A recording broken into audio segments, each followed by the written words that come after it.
Are you ready? Yo, this is Curt the Lone Star Stallion, and I'm going to be featured on this episode of A Shot of Wrestling. And we're going to be covering 3 random topics that I haven't even came up with yet. One of them probably being the tooth extraction I had a couple days ago. But we'll get into that and more. Just check it out. Is that the message you got? We about to go live. Are you ready to rock? So take a shot, boy. Is that the message you got? From the fans to the fans, let me hear the crowd pop. So take a shot, boy. Is that the message you got? We about to go live. Are you ready to rock? So take a shot, boy. Is that the message you got? From the fans to the fans, let me hear the crowd pop. So take a shot. Oh yeah, so take a shot. Oh, so take a shot. Oh, so take a shot.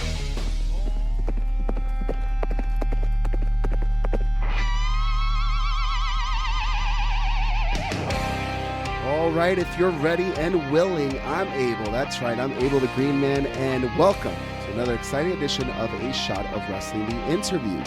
If you're not done so already, follow us on all forms of social media at A Shot of Wrestling on Facebook and Instagram, and Shot of Wrestling No A on Twitter. You can also contact us via email at inbox@ashotofwrestling.com or dial it up 619-343-3005 and leave your comments on the Shot of Wrestling hotline. Now we've said it time and time again that wrestling brings us together, and today is no different. Today we are joined by Evolve superstar, the Lone Star, Curt Stallion. What a beautiful introduction, sir. I appreciate that. Dude, your name is going to be one of those names that's not going to require any introduction, especially after the weekend that you've had. Most of us should be very familiar with you and who you are, because you've recently just debuted on the WWE Network. Yeah, that was wild, dude. Like, whoa. Big time whoa for me. I know you've done a few podcasts before, but we're the first podcast that you're going to be talking to us post Evolve 131 10th anniversary. So looking back at it, what was the highlights of that night? The highlights of the night was just going out there. I got featured more times than anybody else did that night on the show, from the entrance of the show to my match to coming out and attacking Anthony Green because he's a scumbag during the women's match, and then being Riddle's dojo boy, essentially. Now, you and Riddle go way back, because one of the things that you've been very public about is he's been like your number one. He's been the one that you wanted to have that singles match with, and at Evolve 132, you actually had that opportunity. You guys have tagged before and been involved in situations before, but never has it been a one-on-one. Yeah, since about 2016, honestly, I've known Riddle. Well, I mean, late 2015, now that I think about it. It's like November, December of 2015. We started just chit-chatting, and from there, we realized we were on more shows together. Our personalities were real similar, I guess you could say, and we liked a lot of the same things. And go figure, we just became friends off of that. But he would always tell me he liked my work ethic and he liked how I wrestled. And from there, the friendship just spawned into him helping me get opportunities, essentially, like Evolve. He pushed and pushed. Like, Gabe messaged me on Facebook. I never messaged them. Gabe messaged me and was like, look, we've had people from the past and the present locker room roster that have been saying your name. So we'd like to give you opportunity. And then I capitalized on the opportunity, and here I am talking to you guys. Hell yeah, man. Now, the name Curt Stallion, it's also very familiar to us, because just like you mentioned how people are talking about your great work ethic and your in-ring ability in the ring. Close friend of ours, Eric Jaden, back when you worked in BCW, you had a match with him. I don't know if you remember, but I do. But to him, that was like one of the matches that, that guy pushed me to my limit. We had an awesome time in the ring. Everybody fucking loved it. And it was also an opportunity for him to showcase a different side of him. How does it feel knowing that you were able to provide this quality of match for someone like that? Oh, wow. I mean, that's the first I've heard that, honestly. I'm sure he told me something similar before, but I didn't take it serious, you know what I mean? like it's just hard to take that kind of stuff serious in terms of like are they flattering me, you know what I mean? But like Yeah. hearing it from multiple sources at this point, it's honestly it's an honor and it feels really good, and I sincerely appreciate that dude, like as a worker and a person, because he wasn't only just like an entertaining wrestler to me, but he was a really good person to me as well. He gave me a ride to my hotel afterwards, and he didn't have to do that. Oh, Like wow. I enjoyed that guy. Yeah, no. Eric's I would say kind of like a brother to us over here, always guiding us in the right way. But yeah, you're definitely one of those names that always comes up, and he's like, yo, if I could have one more match with someone that I've already wrestled, he would be that guy. So that's pretty cool. Who would be that guy for you? Oh man, Silas Young. What was it about your chemistry together that makes you want to go back at it? Well, he's another guy that like before Riddle, there was Silas for me. He was a guy that was really pushing for me to get spots in the Ring of Honor locker room, and I'm pretty sure he had a small deal to do with me getting in the Top Prospect tournament in 2017. He was just always that guy that was there for me in my corner, and then whenever we finally got to wrestle, he told me straight up like he said this is your match, like today it's your match, but even though he said it was my match, he really brought it to me, like Mm-hmm. he tested me essentially, and it was cool, man. Like that was a match that I'll never forget. It happened in San Antonio, Texas. It was match number 6 on the main card of the Ring of Honor War of the Worlds show 2018 June. It's just one of those matches that I'll always hold near and dear to my heart, because like I got a standing ovation from the crowd afterwards. Like it was just they put the spotlight on me and stuff. Mm-hmm. That was the greatest night of my career up until I did this WWE stuff, honestly. And you were also in 2017 featured as number 476 in the PWI 500 list. Oh yeah, that was really cool too. Yeah, so you've already had some great things. If we take it back, way back to your first match, who was your first match? How was it getting into the ring for the first time? What was your debut match? Do you remember? It was it was in Andrews, Texas on, oh my God, tomorrow's the anniversary. Wow. Wow, Really? today's the 19th, right? Yeah. Yeah, the 20th, July 20th was my first match in 2013. So 6 Wow. years. And it was in Andrews, Texas, in a big like horse cow event center, like this dirt floor, and it was against a guy named Chris Wolf and Dexter King. I was in a 3-way, but my debut was in a battle royale that I won to Mm-hmm. be put into the 3-way. So it was pretty cool, man. And Wolf, he's just getting back into wrestling. His father owns the company that I started with called Old School Wrestling in Odessa, Texas.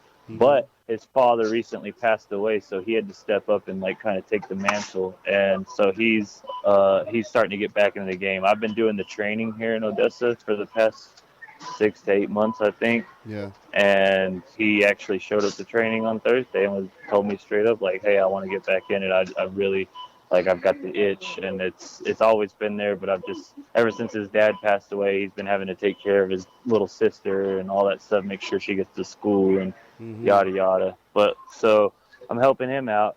He was in my first match, and he's always been there, like just always quiet little guiding light. He's a good guy. Yeah, man. Wow. Well, I wish him the best. Me too. You're a Texas boy, born and raised. Oh yeah, What is it about? born. And What do you think are some of the qualities that Texas guys have that people from other states would either not understand or not have? it's probably the same you New York motherfuckers have, honestly. No. You think we're the shit?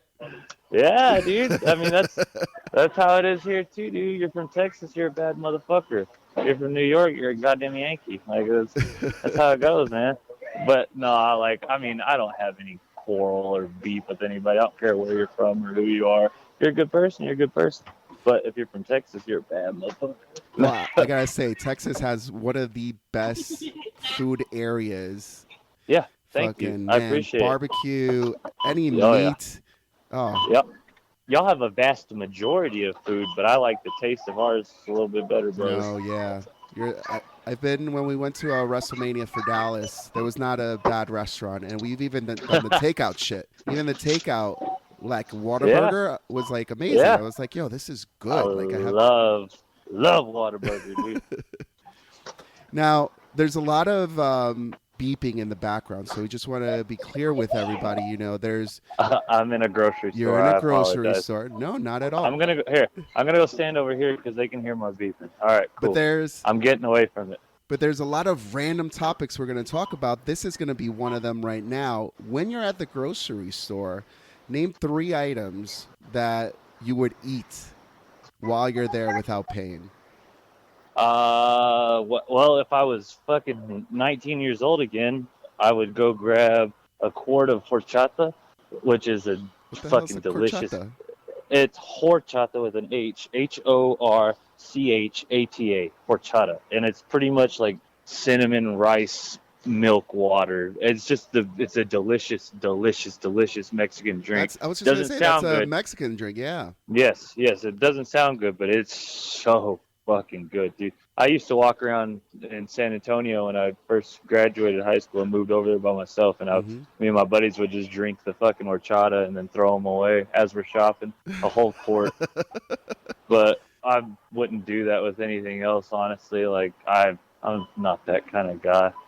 I used to be when I was a kid. Fuck, I'd probably walk around and steal a pack of gum or some Hershey's or something, you know.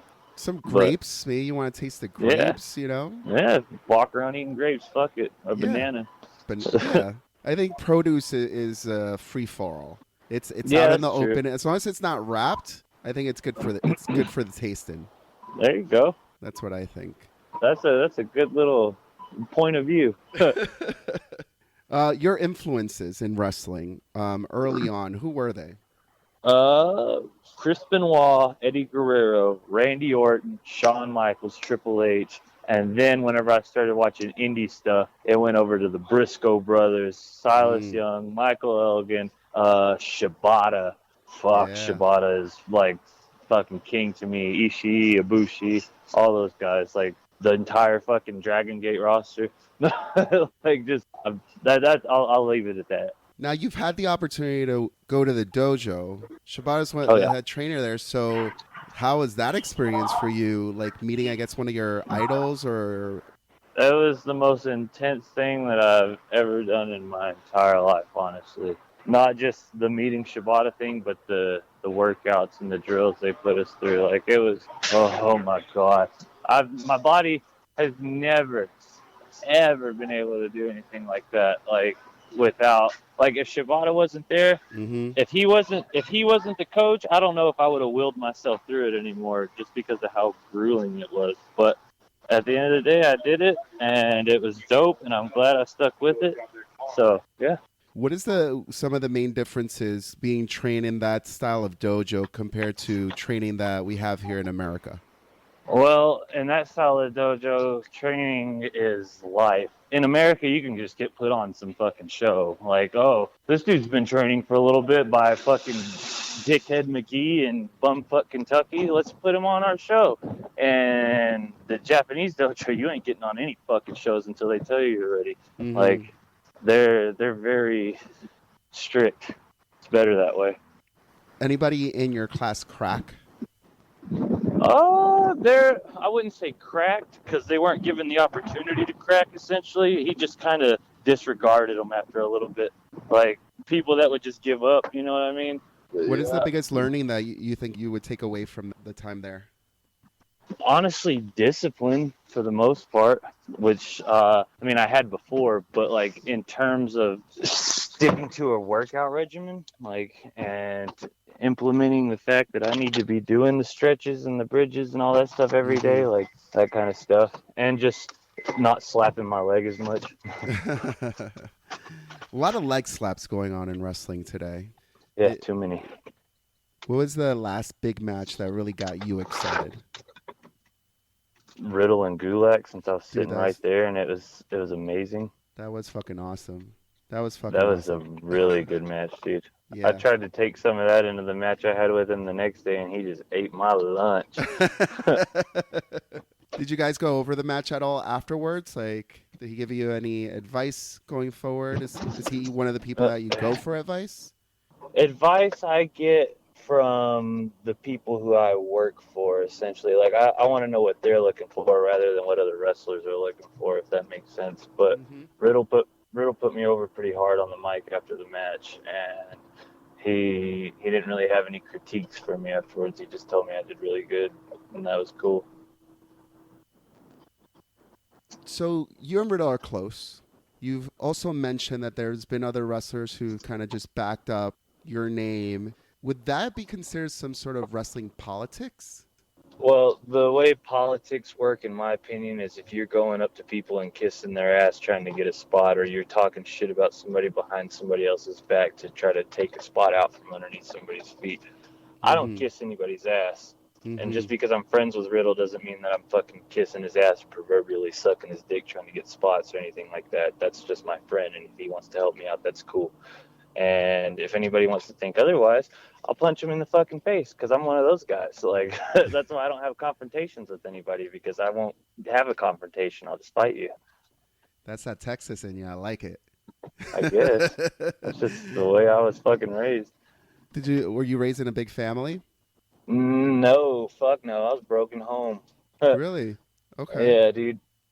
Fucking shitty upbringing, honestly. My friends were my family. I didn't disown my family, but like I just the way people feel when they get to be around their family, like on Christmas, much how I feel every time I get to hang out with my friends. So that's my family time, essentially, is all them, because my friends are the same people I've had since I was in elementary school, like, because we all Oh came from a wow. small Yeah. town. When I go back home, it's in the small town where I grew up in, Crane, Texas. I lived with my grandma for most of my life, so I just stay with her. And yeah, like all my friends I've had since I was like 6 or 7 years old, and we all grew up together, and so they're like cousins and brothers, it feels like. How do your friends feel about your recent success and your success in wrestling? Man, they've fucking been telling me it was gonna happen. You know how Oh you've all yeah. got friends telling you, "Oh, you're gonna do great stuff, man." Blah blah blah. These motherfuckers have been shoving that shit up my ass since I started. Like, "Oh, you're gonna be on WWE someday." Blah blah blah. And like, I'm not at all the type of person to be like fucking putting it in their heads. Like, of course I'm gonna be in WWE. Blah blah blah. But in my own head, I'm telling myself like, someday, yeah, I fucking will be, because I'm gonna work hard enough to get there. And they've seen what I've gone through and what I've done to get to where I am in terms of sacrifice. I've never fucking kissed anybody's ass. I've never done anything for bookings that fucking made me feel a sense of pride being lost in myself. Like, I have stuck to my guns. I've sacrificed fucking everything you could possibly think of, dude. Like, you Hmm. could name something, and I'd probably have either missed it or gave it up for this shit. There's a lot of people that we meet in this world, and we don't know how much is sacrificed because we don't see that side. So why don't you tell us Mm-hmm. a little bit about it? Like, tell us what, That looking was the back, fucking segue. what did you miss out on? What kind of relationships were maybe broken because of your pursuit for this passion in professional wrestling? Well, when I first left, a lot of my friends were super like, "You're doing it, man. You're chasing your dreams, awesome." But one of them just couldn't. Like, one of my best friends, he just was not cool with the fact that I was dedicating so much time to wrestling, because we were always together growing up, and Hmm. it was just real hard on him to accept that I was doing my own shit. But he was already having kids and whatnot, so I think it was just him growing up, essentially, and just kind of being Yeah. like, "Fuck," like watching me still run amok. And another one would be my little sister Emma. Like, me and her were so close for so fucking long, and I'll never forget. I had to wrestle Kyle O'Reilly for Glory Pro in early 2017, I think it was, Hmm. and she was graduating on the same day Oh that I had to wow. wrestle him, and she was like, Wow. she was more devastated that I was missing her graduation, and wasn't going to tell her that I was missing it, rather than just like, "Hey, I'm going to wrestle," instead of, I just didn't have the heart to do it because I knew it was going to crush her. Like, Yeah.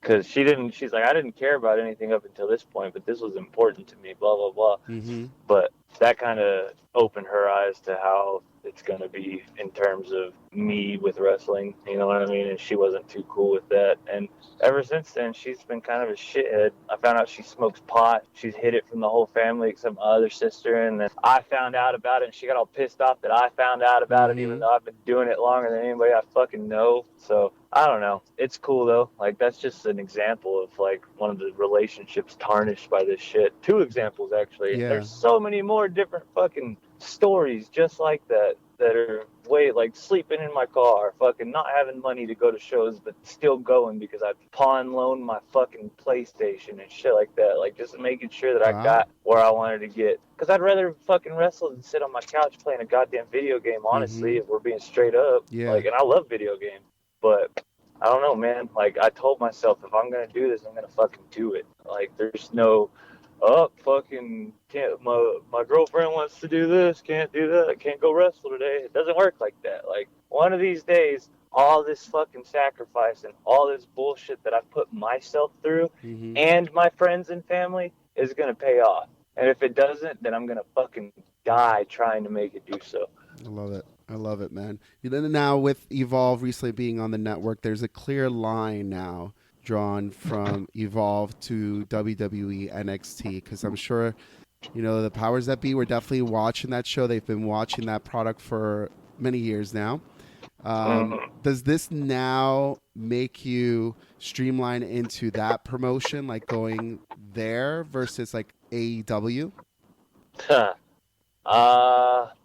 Let's just say I had options going into Evolve, and I knew what I wanted to do with my career in the long run. So I'm totally cool with it being a main line to the fucking Fed, honestly, because that's pretty much what we are. We're fucking layaway talent for WWE or the chicken farm, like. So I'm cool with it because that was the dream growing up, anyways. Hell yeah. It definitely feels that way, because I feels like, everybody who's in that product right now has gone to that fork in the road and said, all right, I know this is now going to just open avenues towards this company versus the competition. Yeah, absolutely. Have you seen any AEW shows? Do you watch wrestling, like, outside, since you're talent now? Absolutely. Yeah. I sure fucking do. I didn't watch the last AEW show because,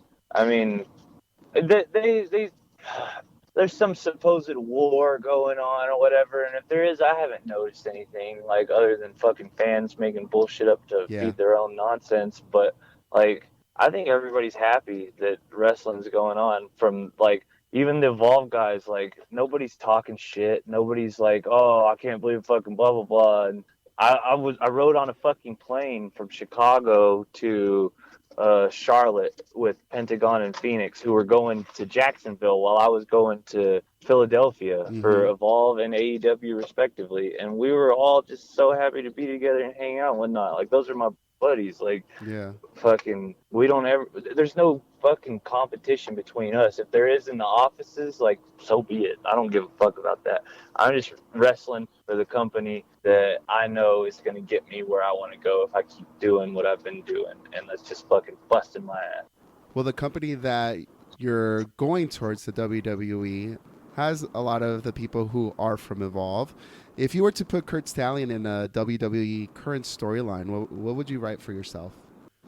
Man, I've never thought of that, honestly, which is something I should probably have on deck in case they ever fucking hit me up. Hey, we want to use you, but what do you got, kid?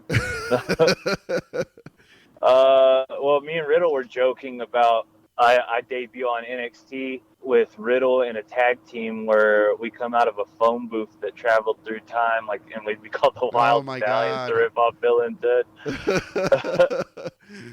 Yeah, but we decided we couldn't do that because Kushida would get mad at us. Well, maybe now it's time to start thinking of some other things. Yeah. No, absolutely. That's a good idea. Hell yeah. You mentioned Benoit. I find it so interesting how freely you just offer the name. There's many people who are with that stigma of not mentioning Chris Benoit. Does that bother you at all? I'm a weird guy. legitimately, like that dude, from the time his music hit to the time he walked back after a match, he had me believe that that shit was fucking real. And that was what really captivated me in pro wrestling, was watching guys like him and Eddie and Dean and just like go out there and actually fucking wrestle. That I was like, they're, how are they like faking that? It's blah blah blah. Because I was, when I first started watching as a kid, I would tell all my other buddies like, "Oh, it's fake." But then I grew to appreciate it as the art that it is, and really fell in love with all the aspects of it. But it was Benoit's believability that really fucking sunk its teeth into me. That pro wrestling bug. I definitely don't recall me seeing so much intensity in someone from the moment they came out into the ring to the moment that they left. That's one thing that I don't think I've seen anybody else replicate, that type of intensity. Absolutely, but that guy probably had some demons we didn't know about. That we didn't know about. Hell yeah. Yeah, he was channeling. Now, here's some of these random topics that they're just going to keep coming around. Your tooth extraction. What's going on there? What's going on with your teeth, bro?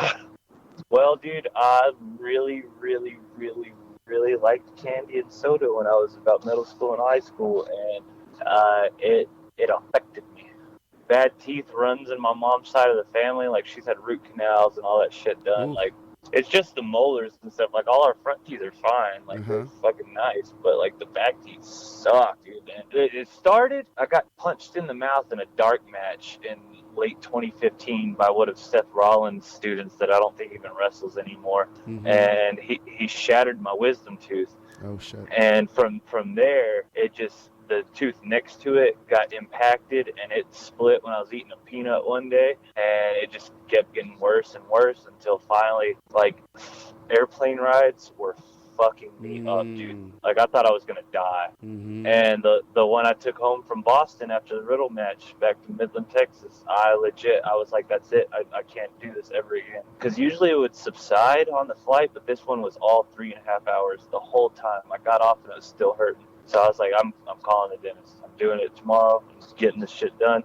They had me in there the next day, and as terrified and frightened as I was as a dentist, I was more scared of getting back on another plane and feeling that again. Like, this was just 2 days ago. The blood clot's still in there. It probably wants to fall the fuck out and give me a dry socket, but I'm not letting it. You're pretty much successful from a lot of the things that you've done, and we've mentioned them a lot before. Do people start coming to you for advice at this point? Yeah, weirdly enough, and I'm still not technically comfortable giving it. But if I like the person, then I'll do it, like, without second thought. But whenever random people come up and ask for advice, I'm usually just like, oh man, like, I'm not really comfortable doing that. But if you really want it, I'll give it to you. Well, we'll move on. Here's a random topic, just because, you know, it's a shot of wrestling. So share with us a story where alcohol made you make a poor decision. Oh man, I'm pretty good about, like, controlling myself. I've never even, like, made a mistake with women or anything where I got with somebody I didn't want to. Like, I've always been pretty good about, like, controlling myself when I'm drunk. I had a terrible example from my father growing up, so I never really liked drinking too much, so It was just, when I do it, it's like in moderation. Fathers have a big influence, and I never realized this until I had a son of my own, but sometimes not just the things that you do affect them, but sometimes the things you don't do, or the way you react to things, also affects them. Yep, you know? Absolutely. My dad was also a heavy drinker, but it was the way he reacted when he was drinking that I was just like, if I'm gonna drink, I'm not gonna be that guy. Yeah, exactly. How was your relationship with your dad growing up? I mean, it was what it was, I guess. He was always in trouble for shit, like, just either getting busted with cocaine or fucking popped for fucking 5 million DUIs, DWIs, whatever they're called. Like, he was that guy. He's 17 years older than me, so it was pretty much like growing up with a fucking older cousin. Like, he was just a jackass. He's cool. He just, from what I understand, he started drinking about the same time I started smoking pot when he was like 11, and his brain probably stopped developing in middle school. Just Beavis and Butthead jokes are his go-to. And don't get me wrong, I love Beavis and Butthead, but when it's the only thing that your dad can think of to fucking conversate, it's just kind of like, ugh. The Texas scene, the Texas wrestling scene, is it any different from the New York wrestling scene? Well, I think every scene has a vast amount of people. Like, the majority of the scene is guys that only wrestle in that scene, and they don't do anything else. They wrestle maybe once or twice a month.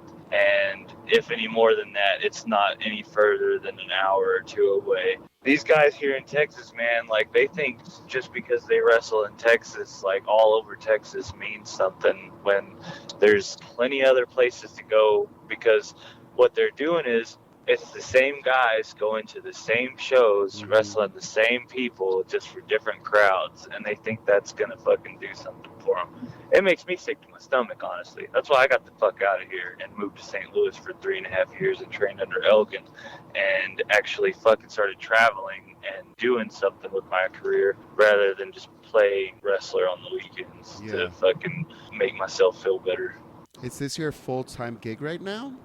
Yeah, 100%. Yeah, I feel like those who are really successful at it really have to abandon everything else and focus solely on the wrestling thing and doing the travel, getting your name out there. You know, it doesn't work like that starting out. You got to get to a point to where you're actually making money, to where you can have lots of bookings and have lots of money. Just because you have lots of bookings doesn't mean you're gonna have lots of money. Or 9 times out of 10, you can get booked 5 times in a fucking week, but what's 5 times $20? You know what I mean? When you could get 5 bookings at X amount and just be like, whoa, okay, I can pay my rent this fucking month. Like, hell yeah. Yeah, I mean, you guys paint a very glamorous picture. You know, as fans, we see what you do, where you go, all the cool places you get to go, but it's very tough, and I'm glad you brought that up. You know, if you are wrestling, what is the worst payday you've ever gotten, and what's the best payday you've ever gotten? Worst payday was after being in for a couple years and already doing Ring of Honor stuff, going to wrestle for Ian Rotten in IWA Mid-South, and him giving me $5 in an envelope. Shut up. Like, I would have rather got nothing. God. You know what I mean? Like, straight up would have rather got nothing. Oh, man. And that shit pissed me off. Oh, fun fact. That was after I wrestled, and then he said, "What are you doing, kid?" When he walked in the locker room and saw me taking my gear off, he goes, "You're in the main event." And it was a fucking ladder match 4-way that I had no idea about, and went out there and just got $5. Hell yeah. Fucking $5 for a ladder match. I've heard he's gotten a little better now after people fucking getting on his ass over paydays and stuff, and I'll never fucking discredit Ian for being a booker or promoter, because he's had some of the best fucking matches this country's ever seen in the past. Like, you know, the fucking Joes and the Punks and the fucking Heroes and the Castagnolis, all those guys went through IWA Mid-South, and like, I got to as well, so I appreciate that aspect of it. But goddamn, that $5 envelope, I'll never forget it. The best payday I ever got, I'm not gonna speak about, but it was fucking dope. And paydays are starting to get more and more closer to what that first big payday was, and it's cool, man. So, like, it's almost a norm at this point. That's what you would hope, especially if you're doing it full time. Absolutely. I wouldn't be able to if I wasn't getting paid, but I like to think that I bring something to the table as well that's worth the money that I'm asking for. So if you want to pay it, cool, you're going to get a show. If you don't want to pay it, cool, somebody else will. You know, when you get to a certain level, you're starting to learn more about the business. Is there any area of wrestling outside of in-ring competition that intrigues you? Not really, honestly, now that I think about it. Like, if somebody asked me to be a producer or something, I'd be like, God damn it, I can't. Honestly, I just like the wrestling, man. Like, that's why I do it. At some point in my career, yeah, sure, but I'm not ready for that right now. No doubt. What are some of the matches you may have coming up that really excite you? Now that Riddle's out of the way. Yeah, that's it's weird, because that was what I was focused on for so long. And now that it's gone, it's like, I keep saying to myself, what's next? Like, I've been waiting for years for that match and for it to happen in the same weekend as my debut on the WWE Network, like that's like what the fuck is next? You know what I mean? So I don't have anything necessarily that I'm looking forward to more than anything else. And as a matter of fact, I don't really know my bookings like unless I look at my calendar. I know the Jim Lionel Memorial Tournament is coming up in August 25th and 26th in Chicago. Really looking forward to that. The next weekend, I'm at the Pro Wrestling Hall of Fame in Waterloo, Iowa for a tournament, which if I make it to the finals, it's 3 matches against 7 of the other top competitors in North America, honestly. I know Airwolf's in it, Flying Brian Jr., Wes Briscoe, Kobe Durst. I love Kobe Durst. He's from Canada. He's dope. Nice. Well, we're wrapping up our time here. Thank you so much for sharing your time with us. I feel like we've been traveling with you now because we went to a supermarket. Hell yeah, that was cool. HEB in Texas, give me a sponsorship. I feel like we have a ride-along edition here. You just celebrated your 29th birthday? I sure did, brother. Happy belated on the birthday. WWE Network. And congratulations now on your anniversary of your first match, which is tomorrow. Oh my God, it really is. Wow, that's crazy. In an hour it'll be tomorrow. We've had a lot of random topics, and we've had fun. Thank you so much for joining us. If we wanted to follow this awesome journey that you're embarking on, especially after the crazy weekend you've had, where can we follow you on social media? At Curt Stallion with a C on Twitter, at Curt_Stallion on Instagram, and Curt the Lone Star Stallion on Facebook. Brother, congratulations. Thank you for joining us. Stick around because we still have last call. Hell yeah.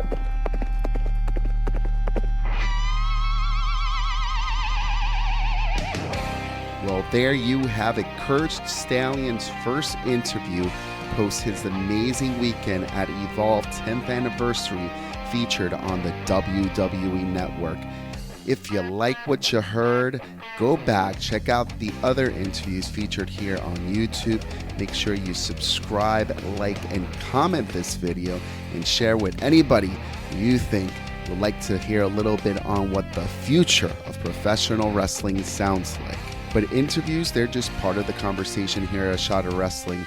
Michael J. Putty and Mark Schwann host a weekly podcast where they go over all the news and all the happenings in the wrestling world.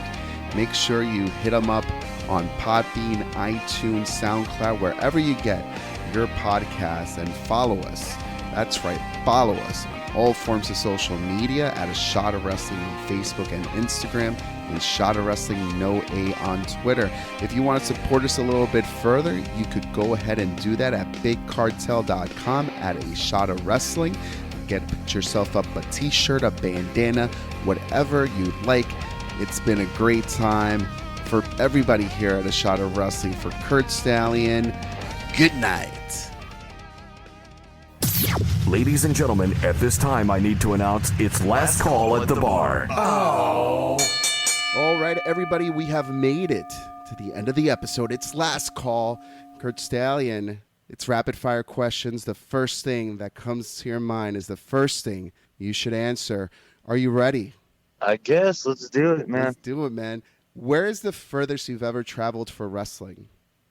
Ooh, somewhere in Ontario, Canada, probably. Either that or distance-wise, it would be Chicago to Los Angeles. Oh, wow. That's a long trip. Yeah, that sucked. What is the worst job you've ever had? Would be Twin Peaks in Odessa, Texas. You'd think it would be a pretty cool job with a bunch of women walking around looking beautiful, but it was not. It was the worst job I've ever had. It was Interesting. terrible. In your opinion, what is the best American sports team? Ooh, I'm going to go with a cop-out answer because I really don't care about sports too much and say the Dallas Cowboys. What do you spend your money on that most people would find it wasteful? Wasteful? Pot. Tell me something you do daily that you would be miserable if you didn't do it at all. Pot. No, I'm kidding. Wrestling, honestly. Which fast food chain has the best food? Oh man, Raising Cane's. I was gonna say Chick-fil-A because it was chicken in my brain, but it's definitely Raising Cane's. Ooh, I love it. What is the best feature on a woman? Honestly, personality. If we're being serious, I was gonna say boobs, but I'm gonna be serious and say personality. Who's your celebrity crush? What's her name? She was in Fantastic Four. I don't watch a lot of movies and stuff, but I can picture her perfectly. She's so beautiful. The brunette, Jessica Alba. Yeah, good God, I love her. She's hot. Yeah. If you can change anything about yourself, what would it be? My wisdom teeth. I'd have them out. What is the nerdiest thing you own? Star Wars, like memorabilia in terms of cosplay stuff and whatnot. Do you cosplay? I have never personally cosplayed, but I own a lot of cosplay stuff. I've just That's never cool. been in an area where I could do it essentially or had the time, but I would love to, honestly. Yeah, That'd be that's fucking badass. awesome. Yeah. And finally, what is your favorite thing about wrestling? The escape from reality. No doubt. Thank you so much for joining us. It was truly a pleasure. And like we've been discussing this whole evening, I mean, you're going to be doing big things and we just want to come along for the journey. So thank you. Yeah, dude, I'm happy to be a part of this podcast right now talking about it, brother. Hey, baby, I hear the bell ringing, hip tosses and body slams. Oh, my. And maybe you seem a bit confused. Yeah, baby, but I got you pinned. Ha, ha, ha, ha. But I don't know what to do when I see them with that golden case. They're cashing it in. Authority all in my face. What is a man to do? Good night, everybody.